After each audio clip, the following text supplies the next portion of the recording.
모두가 주저할 때 먼저 손 내미는 사람들. 우리의 이웃으로 나타난 희망 백신. 세상의 두려움을 새로운 희망으로 바꿔가는 작은 영웅들. 오직 손과 발, 온기와 땀으로 잃어버린 일상을 찾아 나선 작은 히어로들의 첫걸음. 함께 걸어가는 동행의 여정. 마음을 안아주는 음악의 여정. 어두운 귀를 밝혀주는 언어의 여정. 에너지를 공급하는 음식의 여정까지. 출발한 곳도 사는 모습도 다르지만 하나의 길을 내어 달려와 기적을 만드는 이곳. 전국 196개 예방접종센터. 처음 오신 접종자분들이 원활하게 진료를 받을 수 있도록 이렇게 안내를 해주는 역할을 하고 있고요. 계속 사람들이 너무 힘들고 지쳐하고 이러니까 정말 음악이 필요하겠구나. 평범해서 소중했던 일상 회복에 필요한 건 평범하고 소중한 사람들의 용기. 감염의 위험과 궂은 날씨에도 마스크 하나, 장갑 한 켤레로 무장하고 어김없이 등장하는 자원봉사자. 우리에게서 가장 가까운 곳, 우리 사회의 가장 낮은 곳에서 오직 사람만이 보여줄 수 있는 가장 위대한 능력. 고생한다 그런 한마디 말 했을 때 가장 좋았거든요. 정말 수고가 많다, 고생해 이러시는데 살짝 그날 너무 힘들어서 그런지 눈물이 나더라고요. 제일 행복하게 봉사를 했던 기간 같아요. 어려운 시기에 이런 봉사 현장에 제가 참여하게 됐다는 것 자체가 보람인 것 같습니다.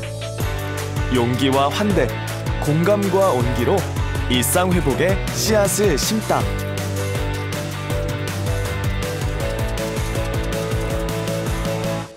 전국 246개 자원봉사센터와 22만여 명의 자원봉사자분들의 헌신에 감사드립니다.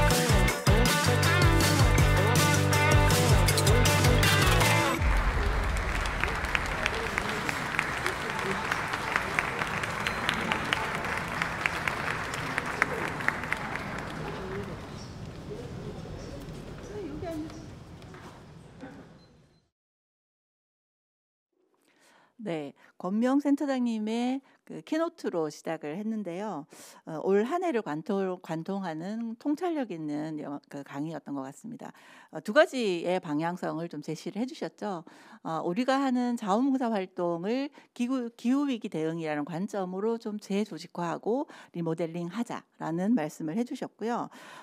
연대와 협력으로 지역 의제를 적극적으로 좀 해결하는 자원봉사로 다가서자라는 두 가지의 메시지를 담아 주셨습니다.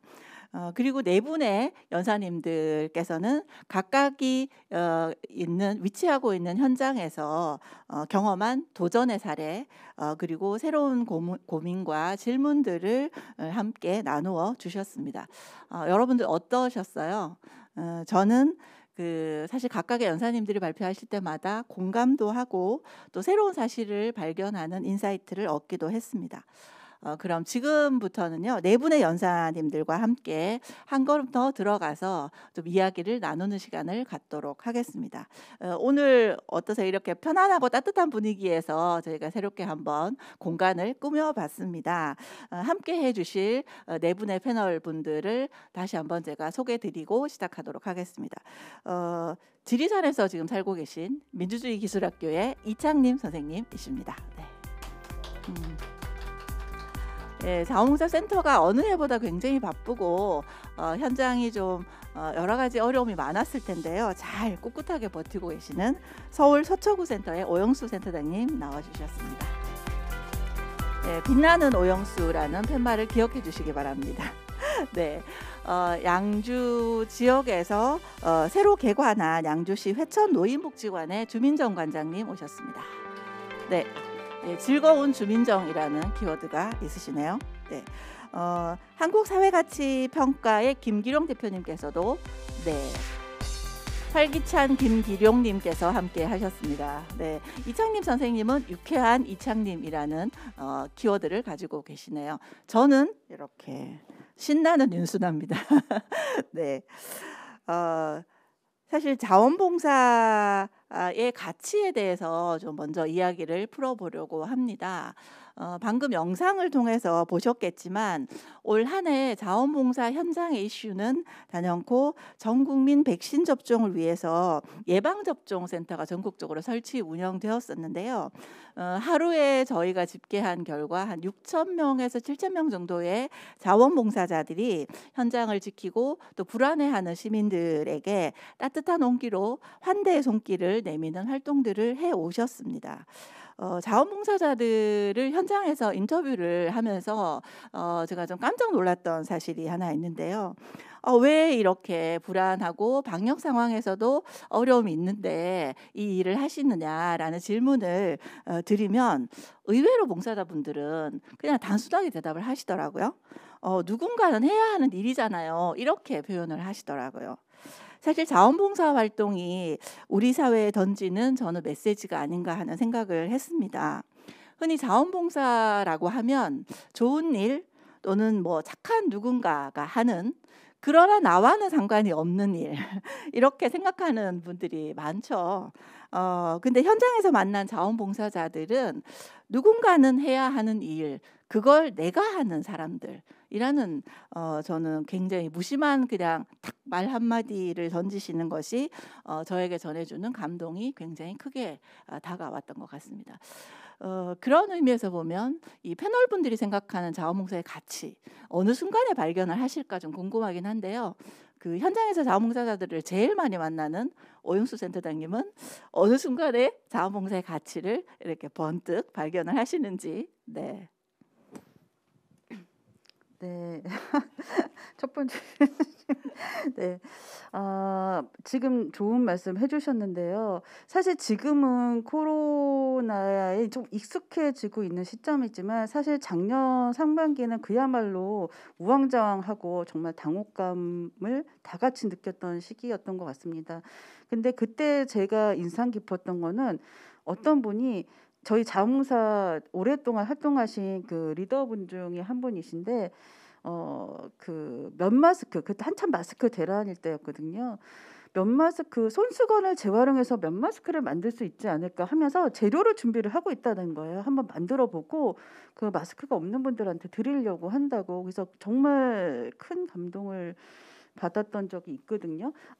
시민들은 봉사자들은 누가 뭐라고 하지 않아도 자기가 할 수 있는 일을 찾고 있었구나 그런 생각을 많이 들었습니다. 그래서 자원봉사가 우리가 흔히 어떤 자발성, 어떤 주도성 이런 얘기들을 많이 하는데 그게 현장에서는 정말 이렇게 만나질 수 있는 일들이 많이 있거든요. 그래서 굉장히 행복하게 일을 하고 있고 저는 요즘에 들어서 자원봉사의 가치는 앞서서도 말했지만 그런 마음의 발로가 어떤 살피는 마음이 있다라고 생각하거든요. 내 이웃의 안녕은 내가 제일 잘 알잖아요. 봉사자들은 생활인들이고 삶에서 사실 우리는 자원봉사자 이렇게 통칭해서 말하지만 살면서 내 이웃을 바라보면서 여기 저기에 부족한데 저 집이 좀 어려운데 막 이런 것들을 직접 체감을 하시고 그런 것들이 그런 내가 할 수 있는 뭐라도 도움을 드리자라는 자기가 할 수 있는 일을 찾아서 행동으로 옮기는 그런 자발성으로까지 이어지는 것 같아서 그런 자발성, 자원봉사의 가치는 이런 위기 속에서도 더욱 빛나는 것 같다는 생각이 듭니다.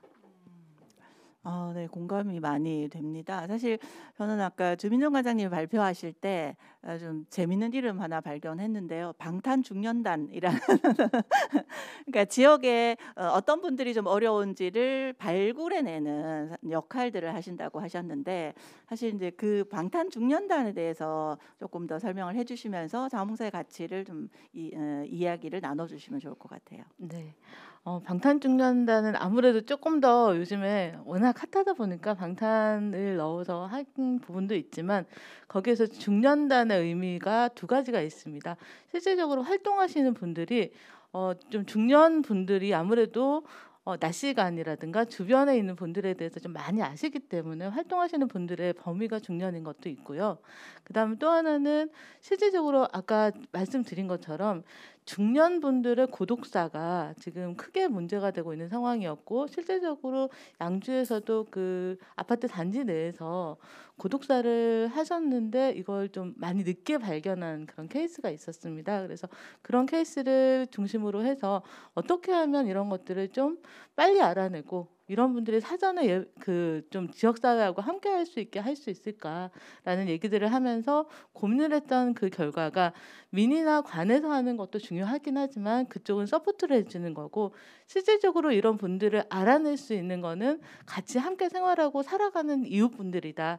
그래서 그 이웃분들이 우리 주변에 혹은 우리 아파트 단지 안에부터 시작을 해서 우리 옆집에 우리 윗집에 어떤 분들이 계시는지, 그리고 그분들의 활동이나 생활이 어떤지 이런 것들을 좀 더 빨리 알 수 있는 분들이기 때문에 그런 분들이 실질적으로 활동을 하면서 어려움을 가지고 있는 분들이라든가 위험에 노출될 수 있는 분들에 대해서 먼저 캐치를 하고, 그래서 그분들이 캐치한 부분에 있어서 이분들이 또 같이 서비스를 주는, 그러니까 서비스를 제공을 하고 제공을 받는 게 아니라 이웃과 함께 생활을 하면서 이웃의 정을 나누면서 그러한 고독감을 좀 떨쳐내고, 실질적으로 좀 뭐 경제적으로라든가 그런 부분에 있어서 필요한 부분들은 민과 관이 좀 지원을 해주는 그런 형태로 지원하는 지금 사업이고요. 일단은 올해는 처음 시작을 했기 때문에 그런 분들이 활동할 수 있도록 그런 가치라든가 이런 교육부터 시작을 해서 작은 활동부터 시작을 하고 있고, 이걸 점차 좀 확대해 나갈 예정입니다. 네, 우리가 사실 미처 깨닫지 못하고 있었던 거지만 일상에서 만나는 사람들이 다 시민들이고 자원봉사자들이고, 또 그들이 좀 자원봉사에 스며든다, 요즘 이런 말 많이 하잖아요. 그냥 이렇게 특별히 뭔가 의도해서 행동한다기보다는 내 이웃을 살피는 그 마음에서부터 출발하는 것이 자원봉사의 가치의 시작이 아닐까라는 생각을 해봅니다.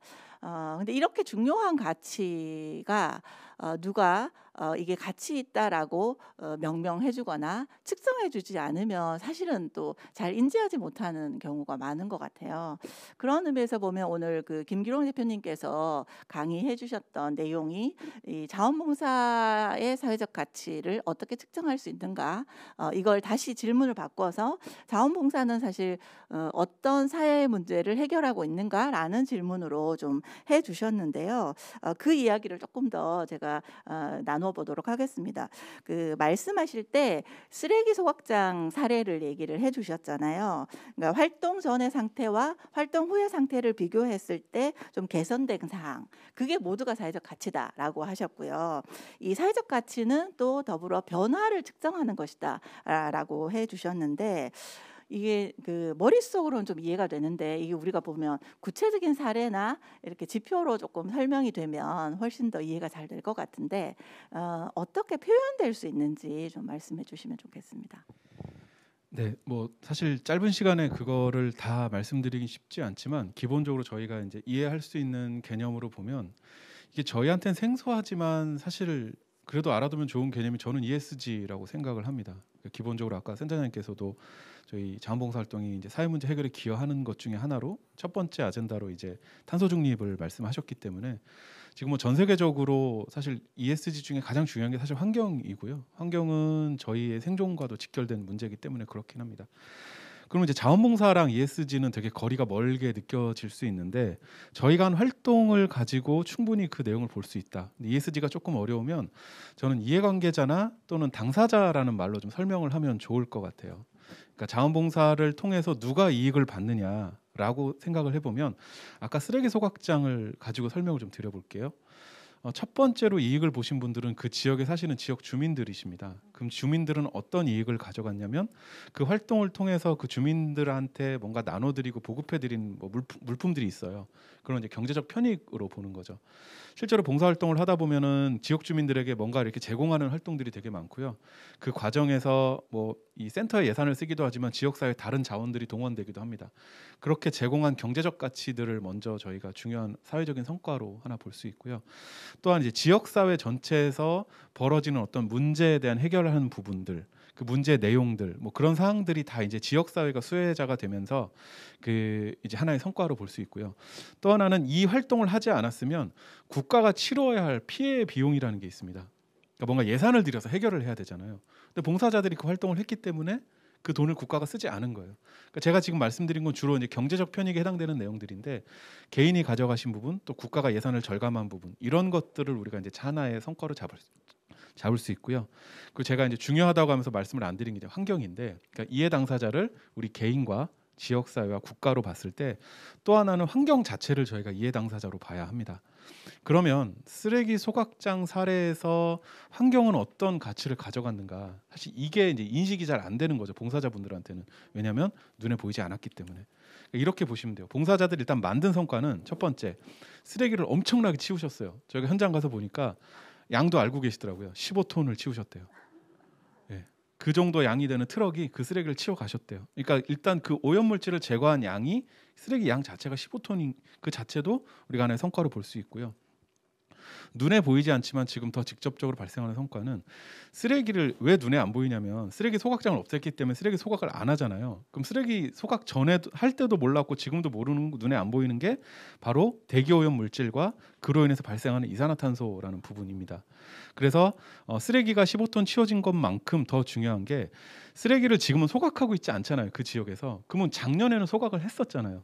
그럼 소각을 했을 당시에는 이산화탄소나 대기오염 물질이 얼마나 나왔는가라는 게 정성적으로 측정이 가능합니다. 그러니까 이거는 뭐 저는 그 기술에 대한 전문가는 아니기 때문에 뭐 정확하게는 모르지만 이미 자료는 다 찾아놨어요. 그러니까 쓰레기를 이렇게 일정 킬로그램을 소각할 때 대기에 어떤 오염물질이 얼마나 나오는지에 대해서 그런 연구 자료들이 있기 때문에 그런 걸 참고해서 올해는 소각하고 있지 않지만 소각할 당시에 우리가 얼마만큼의 오염물질을 배출시켰는지 이거 자체가 이제 사회 성과로 저희가 볼 수 있는 부분들입니다.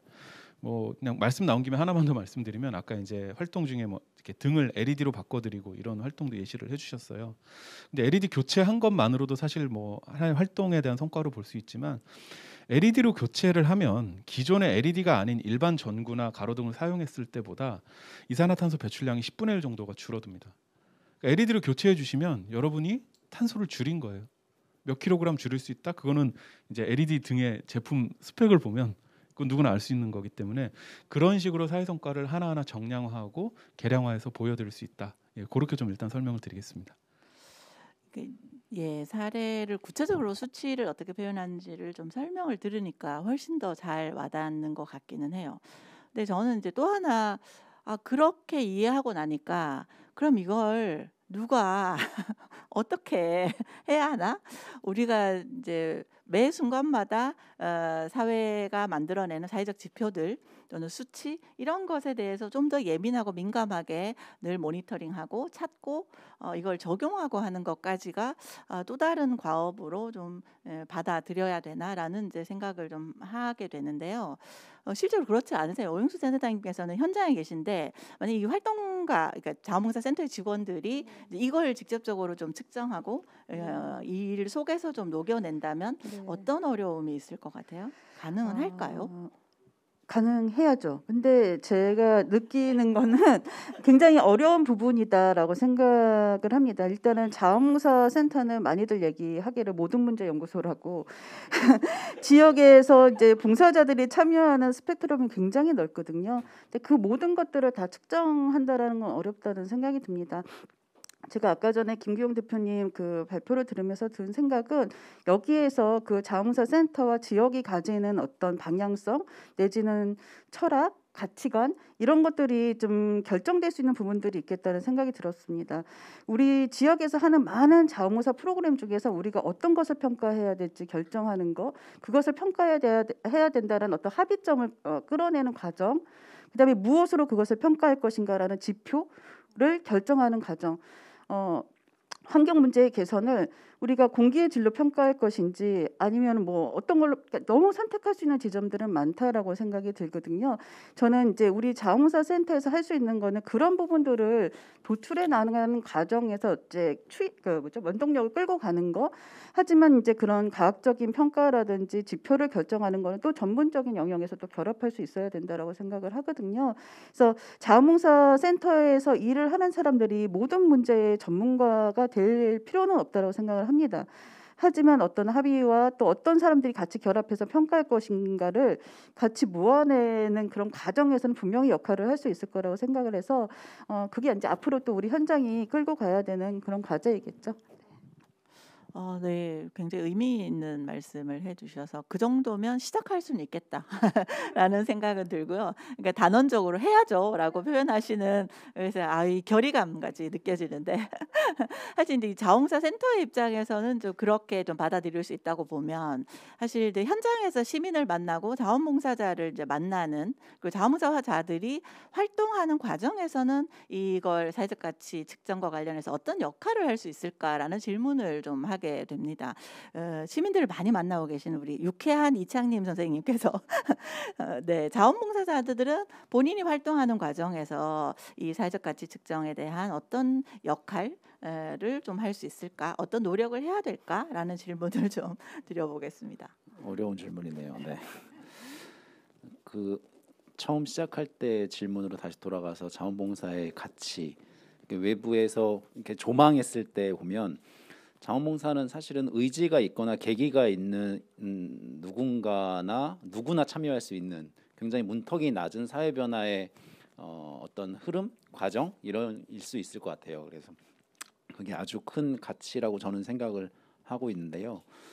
또 이어서 측정과 평가로 다시 조금 또 생각을 해보면 사실은 측정은 굉장히 중립적인 과정이고 평가는 약간 이제 시선과 위계 이런 것들이 느껴질 수도 자칫하면 그럴 수 있는 거잖아요. 그래서 평가의 주체가 누가 되어야 하는가 이런 질문으로 다시 해석하면 저는 당연히 자원봉사자들이 평가할 수 있어야 한다. 그리고 측정에 참여할 수 있어야 하고 가치를 스스로 매기고 발견할 수 있어야 한다라고 생각해요. 그게 이제 오영수 원장님 말씀하신 것처럼 어디에 가중치를 둘 것인가, 어떤 미션을 위해서 우리가 이런 활동들을 하는지 알 수 있어야 한다라는 측면에서 저는 자원봉사자들에게 주도권을 주는 게 필요하고 그게 그동안 해왔던 관행과 우리의 사회 방식하고는 동떨어져 있을 가능성이 있는데 그렇다면 지금부터 어떻게 바꿔야 될까, 체질을 어떻게 개선해야 될지, 교육 훈련은 어떤 방식으로 해야 될지 이런 것들을 고민해야 되는 게 아닌가 싶습니다.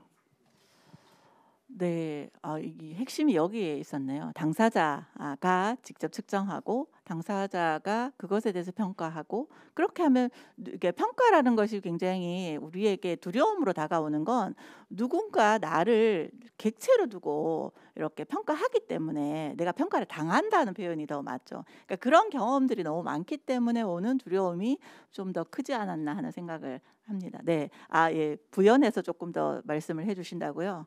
예, 그 답변에 대해서 좀 후회가 드는 부분이 있어서 후회는 아니고요. 그러니까 이제 이렇게 설명을 하면은 다들 이제 저거 어렵다, 우리가 할 일 아니다라고 받아들이실까봐 그게 갑자기 좀 두렵다는 생각이 들었어요. 또 이창림 대표님 말씀을 듣고. 근데 좀 다르게 좀 비유를 한번 해볼게요. 제가 며칠 전에 그 순댓국을 먹으러 갔는데 그 주인 할머니께서 오셔가지고 이거 김치 내가 직접 다 담근 거야라고 말씀을 하신 거예요. 그 말을 듣고 나니까 이 제가 먹는 음식의 가치에 대해서 제가 느끼는 반응이 제가 스스로 달라지는 거죠. 다르잖아요. 이게 뭐 외국산 김치인지 뭔지 이거 약간 의심스러운데 직접 담갔다고 하시니까. 그러니까 봉사자분들이 제가 아까 설명드린 거는 전문가들이 나누는 약간 그런 프레임워크일 수 있고 또 중앙에서 관리를 해주셔야 되는 부분이 분명히 있는데 현장에서는 우리가 하고 있는 활동의 의미에 대해서 봉사자분들이 스스로 더 잘 설명을 해주시면 그거를 종합하고 정리하는 거는 또 전문가들의 몫이다라고 생각을 하기 때문에 그런 좀 이 김치가 정말 국산 재료로 아니면 내가 직접 농사지어서 우리가 만든 거야라고 하면 가치가 높아지는 것처럼 우리 활동의 의미를 현장에서 더 많이 설명해 주시고 전달해 주시는 게 좀 중요하겠다. 이렇게 좀 순화를 좀 시키고 싶습니다. 네. 제 이름이 순한 걸 어떻게 아시고? 죄송합니다. 이런 농담을 하면 안 되죠. 편집돼야 돼요. 사실 이제 자원봉사자들은 그냥 일상에 쓰는 언어 그냥 평소에 쓰는 이야기로 말씀을 하시잖아요.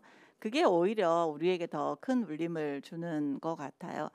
제가 며칠 전에 이제 세미나를 같이 했던 그 분 중에 그 조철민 교수님이라고 계신데요. 이분이 전해주신 얘기 중에 한마디가 생각이 났습니다. 이게 마을 활동을 오랫동안 열심히 하시는 이제 분께서 왜 이렇게 마을 활동을 하냐라고 이제 얘기했을 때 이분이 이렇게 표현을 하셨대요.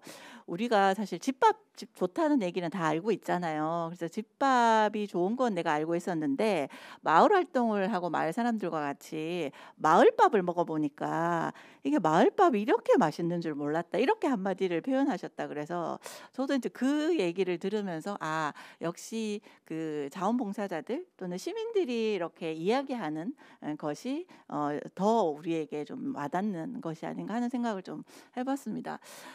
이창림 선생님께서 이제 그 주도권을 누구에게 줄 것인가 그리고 평가의 당사자가 누구여야 하는가를 좀 짚어주셨는데 자연스럽게 저는 이제 주도한다는 것에 화두로 좀 넘어갔으면 좋겠습니다. 그 이창림 선생님께서 발표하실 때 그 얘기를 하셨어요. 저 이 말이 확 꽂혔는데 주도성이라는 건 자판기처럼 뚝딱 나오는 게 아니다라는 이제 표현을 좀 쓰시면서 사실 이제 의사결정의 권한이 있다고 느낄 때 주도성이 발현이 된다 이렇게 이제 말씀을 하셨거든요. 그러면 그 자기 역할을 그러면 어떻게 그 시민들에게 또는 자원봉사자들에게 줄 수 있는지 오랫동안 이제 현장에서 이런 경험들을 좀 하셨으니까 좀 방법에 대한 팁을 우리 활동가들에게 좀 나눠주시면 좋을 것 같습니다.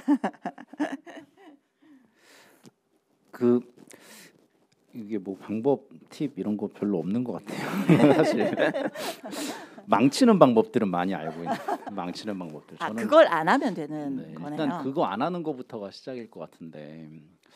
근데 저는 이게 뭐 센터의 실천과 실무자들과 자원봉사자 이렇게 이분법으로 나누고 싶진 않은데, 근데 보통 그렇게 조금 나뉘어서 많이 생각하게 되는 것 같아요. 그러면 자원봉사자분들의 주도성을 센터의 실무자나 실천가들이 관리자들이 높여주어야 하는 걸로 자칫 생각될 수 있는 구도가 되는 거죠. 근데 그게 과연 가능할까? 네, 발현되는 거지 높이는 게 아니다. 이렇게 이라고 생각하고, 그래서 그 조건들을 좀 같이 찾아가는 게 중요하고, 저는 무엇보다도 그러기 위해서 첫 번째로는 센터의 실무자 실천가들도 주도적으로 일할 수 있는 조건이어야 한다는 생각이 저는 사실은 강하게 들었는데, 제가 발표에는 하지 않았던 이야기였습니다. 그래서 그러면 센터는 왜 주도적으로 일하지 못하는 게 있다면 왜 못하고 있을까? 이것도 다시 한번 점검해 와야 할 것 같고, 자원봉사자 분들도 이렇게 잠재된 역량이라는 게 무궁무진할 텐데 그게 왜 발현되지 않는 조건들은 뭐가 있을까를 같이 이야기 나누는 시간들을 좀 갖는 게 필요하다고 생각해요. 그래서 이렇게 모든 걸 다 열 수 있는 열쇠는 없는 것 같고, 그 상황과 조건에 따라서 여러 가지 대화들을 하면서 찾아갈 수밖에 없지 않을까 싶습니다. 네, 제가 조금 더 해도 될까요? 아니, 너무 좋은 말씀 해주셨고 굉장히 많이 공감하고, 제가 이제 현장에서 느끼는 거는 현장에서 느끼는 거는 이게 이제 우리가 자원봉사 얘기하고 센터 얘기하고 뭐 센터 실무자 얘기하고 뭐 이런 용어들로 얘기하지만, 현장에서 봉사자하고 센터 실무자도 그냥 사람 대 사람, 인간 대 인간으로 만나요. 그래서 그 사람들하고 상호작용을 하는 거예요. 그래서 그 센터의 직원이 A라는 사람이냐 B라는 사람이냐에 따라서 너무 많이 달라져요. 그렇기 때문에 그 센터에서 일하는 사람이 어떤 가치를 가지고 있고 어떻게 소통하는가가 굉장히 중요하다고 생각을 하고, 그것은 단순간에 뭐 센터장이 어떻게 합시다 해서 지시해서 될 일은 전혀 아니라는 거죠.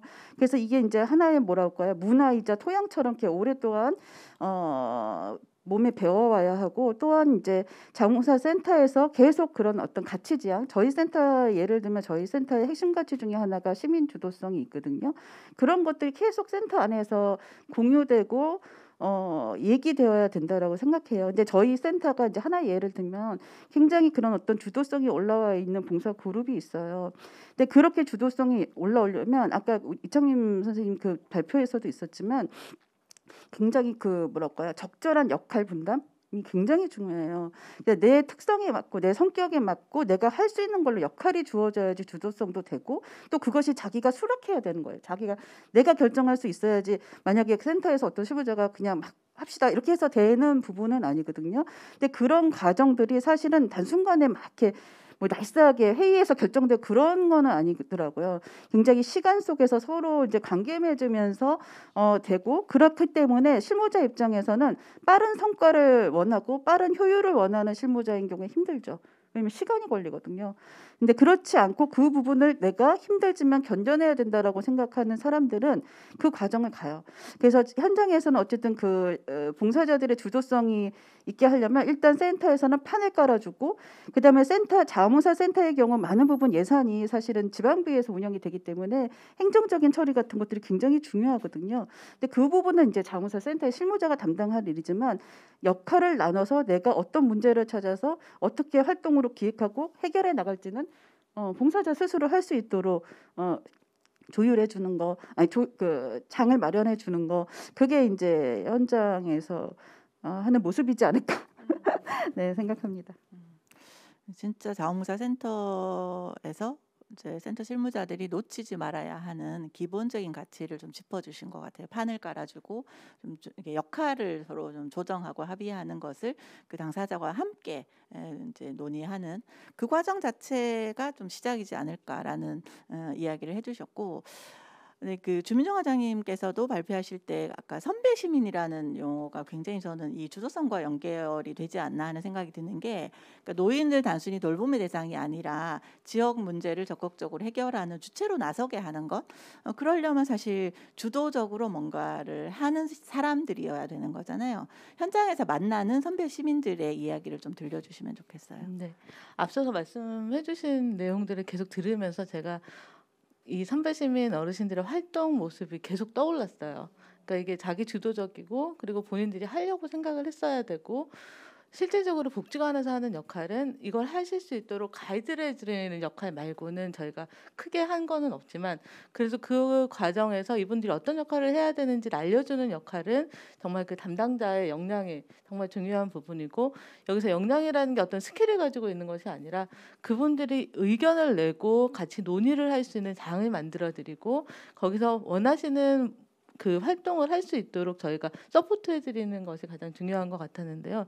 실제 예를 들자면 저희 복지관이 아까 말씀하신 것처럼 좀 2019년도 중반에 개관을 했습니다. 그러다 보니까 코로나 팬데믹과 함께 저희도 이제 성장할 수밖에 없는 상황이었고 어르신들의 활동도 그만큼 많이 활성화되지 못한 상황에서 시작을 했는데 작년에는 솔직히 포기를 했었고 올해 이제 처음으로 선배시민 활동을 시작을 하고 있는데요.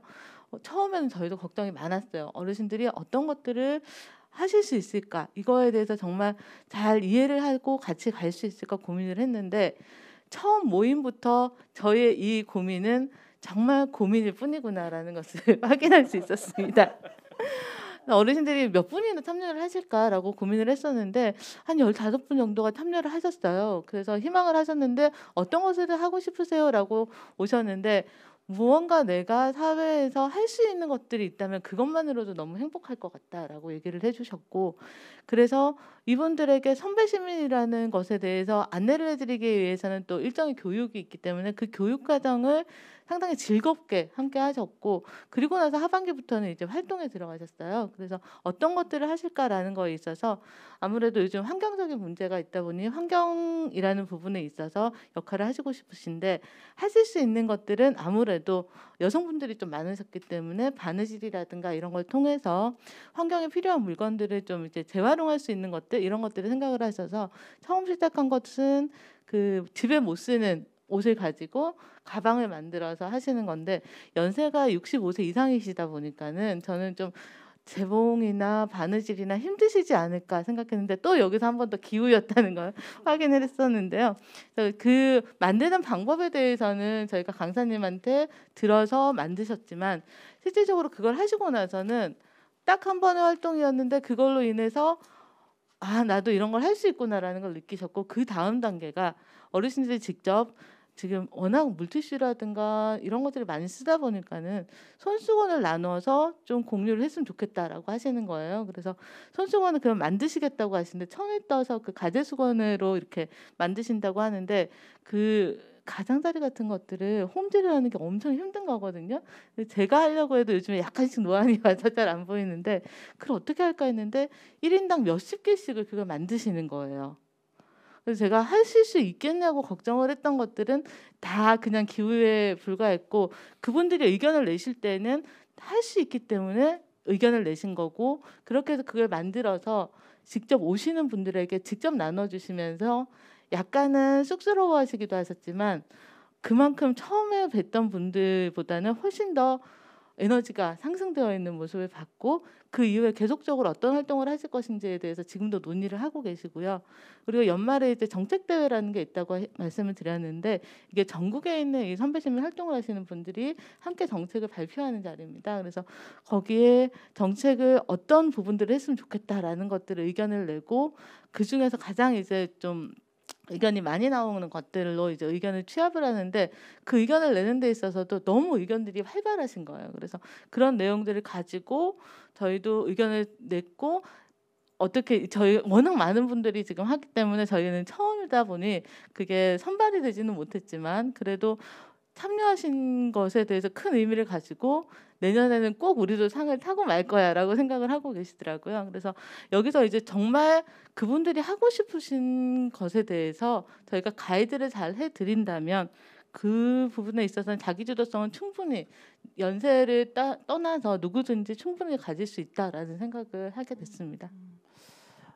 네, 그 선배라는 게 우리가 보통 보면 후배 선배 이렇게 얘기를 하잖아요. 선배한테 밥도 사달라고 술도 사달라고 모르는 거 있으면 묻기도 하고, 그게 사실 선배라는 용어인데, 선배 시민이라는 것으로 붙여서 하니까 훨씬 더 이게 좀 친근하게 와닿는 느낌이 좀 들기는 하는 것 같고요.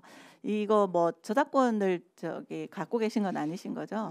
누구라도 쓰면 되는 거죠? 저희가 아니라 지금 노인복지관 협회 차원에서 전국적으로 하고 있는 운동이기 때문에 누구나 사용하셔도 되고요. 말씀하신 것처럼 그렇게 선배와 후배의 개념으로 설명을 했을 경우에 선배 시민들도 훨씬 더 우리가 이런 역할을 해야 되는구나라는 거에 대해서 공감을 쉽게 하시는 것 같고, 후배 시민분들께서도 선배 시민을 바라보는 눈빛이 조금은 달라지는 것 같다는 생각도 들었습니다. 이게 사실 자원봉사가 세대를 아우른다라는 말은 하는데, 사실 이렇게 현장에서 만나는 것 같아요. 그러니까 봉사활동을 누구라도 함께 할 수 있는 거고, 그 문턱이 이제 아까 낮다는 말씀도 하셨지만, 이렇게 같이 하는 과정에서 사실 이제 청소년들과 같이 할 수도 있는 거고, 뭐 그 동네의 주민들과 또 같이 할 수 있는 거니까, 기존에 우리가 이제 어른이라고 하면 굉장히 약간 좀 좀 부담스럽고 존중해야 되고 대우를 해줘야 된다라는 것에 대한 상호간의 좀 부담감들이 좀 있었던 것 같아요. 근데 선배 시민이라는 활동가로 만났을 때, 또는 자원봉사하는 현장에서 만났을 때는 훨씬 더 이게 좀 잘 스며드는 것 같습니다. 여러분 전국의 선배 시민을 만나면 이렇게 좀 함께 자원봉사 활동을 좀 엮어주셔도 좋을 것 같다는 생각이 들고요. 이야기를 좀 나누다 보니까 이게 사실 어렵고 힘든 팬데믹 또는 사회적 그 외로움 이런 말씀도 하셨는데, 우울감과 소외감과 외로움 이런 과정에서도 사실 사람들 사이의 온기는 피어나고 있었구나. 그리고 그 속에서 정말 위기 속에서도 그 자기 주도적인 역할을 하는 시민들은 여전히 열일 다 하고 계셨구나 하는 생각을 좀 하게 되네요. 그럼 저는 이제 이런 질문을 좀 함께 나누고 싶습니다. 사실 우리가 그 화두라고 보면 외로움, 소외, 뭐 또 오영수 센터장님께서 이제 언급하셨던 것처럼 이렇게 작은 것들에 대한 소중함, 뭐 이런 것들을 깨닫는 과정이긴 했는데, 지금 이제 일상 회복의 단계로 우리가 좀 준비해야 되는 이제 시기에 서 있잖아요. 그랬을 때 우리 자원봉사 현장 또는 그 참여하는 시민들 입장에서 무엇을 준비해야 되고, 어떤 게 가장 좀 중요한 가치에 두고 이 위기를 좀 극복해야 되는지, 이 이야기를 좀 패널 분들이 생각하시는 현장 중심에서 좀 해주시면 좋겠다라는 생각이 듭니다. 뭐 제가 그 발견한 것들은 이런 거였어요. 뭐 이렇게 보살핌이 되게 중요하다고 하셨고, 그다음에 이제 발표하실 때 그 언급을 잠깐 하셨지만 좀 작은 단위의 모임들을 좀 만들어서 좀 촘촘하게 가자, 뭐 이런 얘기들도 하셨고, 또 발굴해내는 이제 지역의 문제를 스스로 발굴하고 그걸 같이 해결하는 과정에서의 연대와 협력의 중요성, 뭐 이런 것들도 좀 언급을 좀 하셨어요. 좀 어려운 질문일 수 있죠. 우리가 화두를 던져야 되는 과정이긴 한데 무엇부터 시작하면 좋을지, 우리는 어떤 준비를 좀 하는 자세를 가져야 될지를 네 분의 패널들에게 들어보겠습니다. 누가 먼저 하셔도 상관없습니다. 네, 이창님 선생님. 네. 그 팬데믹 이후에 우리는 질문을 해야 되는 것 같아요. 이 시대의 좋은 삶이란 무엇인가? 네, 이런 질문을 가지고, 그러니까 예전에는 돈을 많이 벌고 일을 열심히 하고 부지런히 다니고 이런 게 좋은 삶이었을 것 같아요. 근데 지금은 조금 다른 목소리가 나오고 있잖아요. 그래서 크고 화려하고 많은 것, 이런 것보다 작고 소박하지만 거기에 의미를 담아서 뭘 하는 것들, 이런 것들이 지금 시기에 좋은 삶이 아닐까 저는 생각하는데, 또 함께하는 많은 동료 시민들, 동료 자원봉사자분들과 함께 이 시대의 좋은 삶에 대해서 그 주제를 가지고 이야기 나누는 걸 저는 곳곳에 자원봉사 센터가 이렇게 판을 깔아주면 참 좋겠다. 그래서 거기에서부터 우리가 할 수 있는 실천들을 찾고 필요한 변화들을 발견하고 그것을 꾸준히 진행하면 어떨까, 이런 생각을 합니다. 네. 네, 좋은 질문. 늘 좀 해보는 거 괜찮은 것 같습니다. 네. 또 다음, 네, 뭐 순서를 그렇게 간 건 아니었습니다. 일반적으로 순서대로 가니까. 근데 너무 어려운 이야기고, 참, 네, 어깨가 무거울, 제가 뭐 다 책임지는 거 아니까 어깨가 무거울 필요는 없지만 하여튼 굉장히 묵직한 질문이라는 생각이 듭니다. 그래서 여기에 대해서 무엇을 말씀드려야 할까? 아까 제가 이제 그런 어떤 살피는 마음, 보살핌의 가치를 말씀드렸는데, 예, 그거는 뭐 더 언급 안 해도 될 것 같고, 제가 이제 경험을 하나 말씀드릴게요. 최근에 저희 그 지역에서 그 온라인 커뮤니티로 그런 소모임을 하시는 봉사자분들이 그 다 활동을 마치고 서로 평가하는 시간을 가졌어요. 한 10분 정도가 같이 모이셔서 그 동안의 활동들을 되돌이키고 또 이제 뭐 나왔었던 얘기들을 하는데, 이분들은 우리가 드디어 시민 리더가 되었다 이렇게 말씀하시지 않아요. 근데 이분들이 말씀하시는 거는 뭐냐면, 우리 요번에 그것도 했잖아. 그때 그 산책하다 걷기 하다가 쓰레기 줍기까지 했어 하면서 사진 봤지, 막 이런 얘기들 하고, 근데 왜 쓰레기가 자꾸 거기다 버리는 거야? 이거 치우자. 아니 우리 아파트에 분리수거 안 돼. 그럼 분리수거 하려면 그 관리실에다 얘기하자. 막 이런 얘기들을 하는 거죠. 그 다음 활동을 제안하는 거예요. 왜 그런 문제가 생겼었지? 이거 왜 안 됐었지? 그럼 누가 할까? 내가 할까?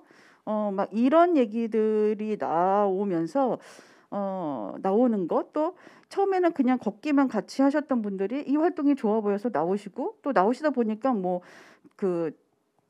육식이 좀 환경에 문제가 된다라는 걸 하고, 그러면은 채식한다고 나 이거 이런 레시피 있는데 같이 좀 해보세요 해서 만들어서 가정들을 또 사진 다 찍어서 올리시고 막 이런 과정들. 저는 근데 그 얘기들을 듣는데 이분들은 너무 신나서 얘기하시는 거예요. 스스로가 너무 대견한 거죠. 우리가 했어, 그것을 해냈어. 근데 너무 감동적이더라고요. 그래서 이 시민들이 말하는, 우리가 이제 이 자원봉사 활동을 하면서 시민 리더십을 이야기하고 주도성을 이야기하고 문제 해결, 뭐 성취감, 뭐 많은 얘기들을 하잖아요. 효능감, 뭐 이런 거 많은 얘기들을 하는데, 이분들은 그런 단어를 담지 않지만 직접 보여주고 있구나, 그런 것들을 많이 느끼거든요. 일상을 회복한다라는 부분에서는 자신이 가지고 있는 그런 잠재력이라고 해야 될까? 그런 잠재적인 어떤 좀 좋은 시민으로서의 어떤 지향을 발견해낼 수 있도록 하는 거, 그것의 역할이 또 우리 현장에 있지 않을까, 그런 생각을 많이 했습니다.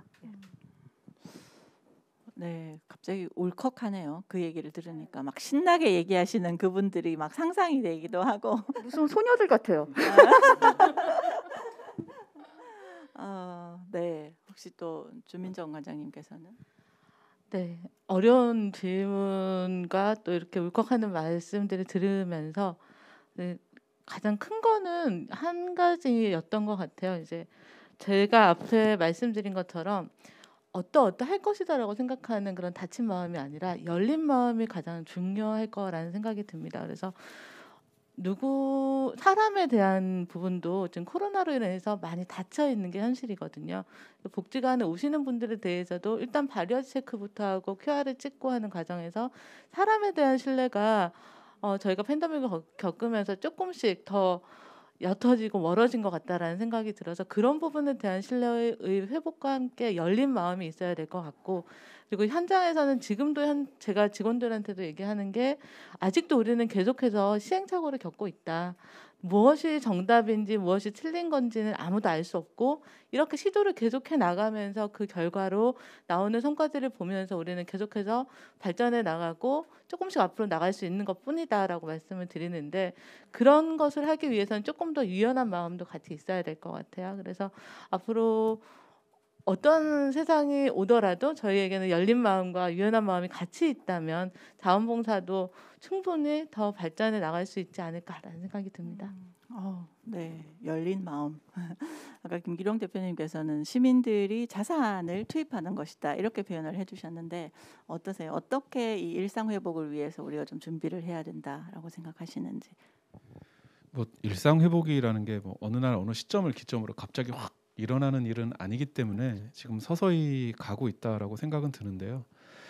우리가 어쨌든 회복이라는 개념은 이제 뭐 회귀하고 회복은 좀 다른 것 같아요. 그러니까 무조건 지금 코로나 이전의 상태로 다 돌아가는 건 아닌 것 같고, 우리가 뭘 반드시 좀 가져가야 하는가라는 거는 앞에 우리 선생님들 말씀을 들어보면 결국 그 연결되고 시민이 연대하는 가치들을 어떻게 더 이런 계기를 통해서 더 강화시켜 나갈 거냐. 왜냐하면 그게 소중하다는 걸 우리가 너무 깨달았기 때문에 이제 그런 측면에서 이제 어떤 거를 회복할 거냐라는 거에 대한 고민을 하면서 그 담론을 좀 계속 만들어가야 할 것 같아요. 근데 또 반대로 보면 또 한편으로 저희가 또 되게 편해진 것도 있거든요. 이 시기를 거치면서 이런 방식도 되네?